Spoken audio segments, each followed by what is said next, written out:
Alors, vous avez peut-être appris, je vais vous expliquer une chose qui s'est passée, qui est en train de se passer actuellement au Mozambique. Là, vous voyez le président Nyusi, le président mozambicain, et le président Paul Kagame.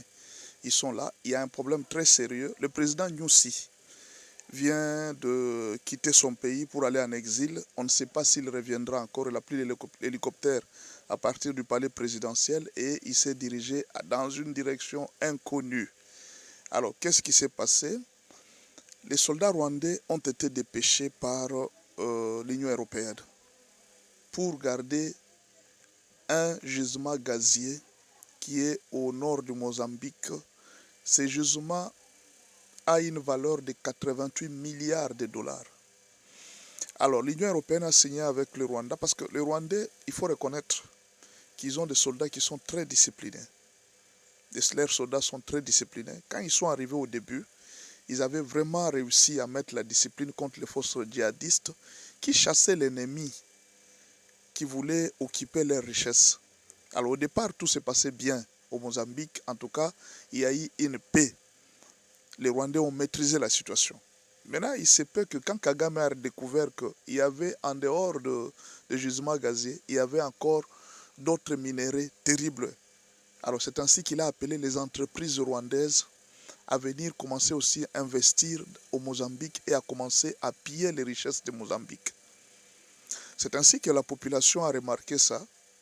La population a été furieuse. La population s'est fâchée. Elle a dit non, vous êtes venus au secours. Mais maintenant, vous aussi, vous commencez à piller notre richesse. Alors, qu'est-ce qui s'est passé? Les Rwandais, avec leur orgueil habituel, ils ont commencé à tuer en désordre, ils ont commencé à faire périr les gens, d'après les accusations de la population. La population s'est dit non, nous refusons que notre pays soit une seconde RDC, où le Rwanda est en train de faire des massacres. C'est ainsi que la population s'est livrée. On a donné l'ultimatum à tous les soldats rwandais de 48 heures de quitter le pays. Comme ils n'avaient pas quitté, et alors la population a commencé à attaquer les soldats rwandais. C'est la situation qui se trouve à l'heure actuelle. Au Rwanda, il y a eu une réunion de crise qui s'est tenue.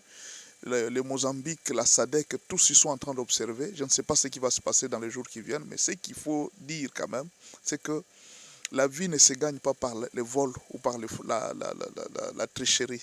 Il faut gagner la vie honnêtement. Dieu a donné à chaque pays ses propres terres. Il faut savoir se débrouiller avec les moyens qu'on a, au lieu d'aller piller, voler des richesses d'autrui. Ce n'est pas bien. Il ne faut pas emboîter le pas des Occidentaux qui nous ont fait souffrir et que les pays africains commencent à souffrir encore leur propre peuple. Ce n'est pas une bonne chose. Moi, je pense que les Rwandais doivent tirer maintenant très attention. Il ne faudra pas que vous deveniez ennemis de toute l'Afrique à cause seulement de la recherche des minéraux ou de la grandeur. Contentez-vous de ce que Dieu vous a donné. Dieu vous a donné des collines, il vous a donné des terres fertiles, Dieu vous a donné des montagnes qui sont très touristiques. Dieu vous a donné beaucoup de choses au Rwanda que vous ne voyez pas, vous êtes en train de voir et d'envier les minéraux. Vous voyez, quand Dieu donne des richesses aux nations, il sait pourquoi il donne ces richesses aux nations. Chaque nation aura des comptes à rendre. Il ne faut pas envier les nations. Il ne faut pas envier ce que vous voyez en RDC, ce que vous voyez au Mozambique. Dieu sait pourquoi il a donné à chaque nation sa richesse. La dernière chose que je veux dire au peuple rwandais, c'est les jugements.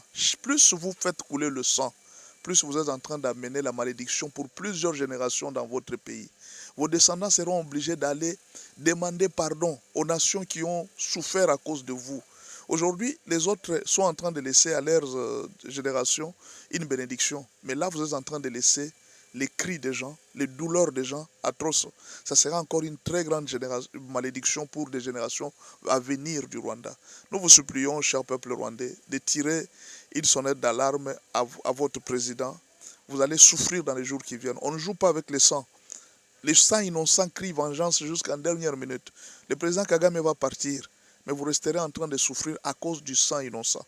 Il faut voir ce qui se passe au Mozambique. J'ai vu, moi, une image où un véhicule qui a cogné un militant comme ça. C'est terrible. Donc, nous supplions aux autorités rwandaises de tirer une sonnette. Retirez vos troupes. Restez chez vous. Ces soldats, vous pouvez les utiliser pour l'agriculture. Pourquoi seulement pour tuer? Utilisez les soldats pour l'agriculture, ils vont faire une très grande agriculture. Il y a des pays qui gagnent leur vie. Le Rwanda était le premier producteur du thé dans le monde. C'est une grande richesse. Vous ne vous rendez pas compte. Vous avez des enfants très intelligents. Utilisez-le. Que Dieu vous bénisse. Merci beaucoup.